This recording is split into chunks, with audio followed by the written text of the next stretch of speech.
தருமபுரி ஆயுதப்படை மைதானத்தில் காவலர் தினத்தை முன்னிட்டு துப்பாக்கி கண்காட்சியினை மாவட்ட காவல் கண்காணிப்பாளர் மகேஸ்வரன் தொடங்கி வைத்தார். நாடு முழுவதும் அக்டோபர் 21ஆம் தேதி காவலர் தினம் கொண்டாடப்படுகிறது. அதேபோல் தமிழகத்தில் செப்டம்பர் 6ஆம் தேதி தமிழக காவலர் தினம் கொண்டாடப்படுகிறது. அதன் அடிப்படையில் தருமபுரி ஆயுதப்படை மைதானத்தில் காவலர் தினம் கொண்டாடப்பட்டது. இதில் முன்னதாக தருமபுரி மாவட்டத்தில் பணியின் போது உயிரிழந்த காவலர்களின் நினைவாக நினைவு தூணுக்கு மாவட்ட காவல் கண்காணிப்பாளர் மகேஸ்வரன் மலர் வளையம் வைத்து அஞ்சலி செலுத்தினார்.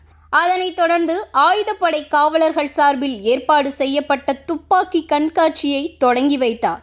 இந்த கண்காட்சியில் 303 SLR இன்ஜாஸ், AK-43 பிஸ்தல்கள் உள்ளிட்ட காவலர்கள் பயன்படுத்தும் மற்றும் பல்வேறு வகையான துப்பாக்கிகள் காட்சிப்படுத்தப்பட்டன.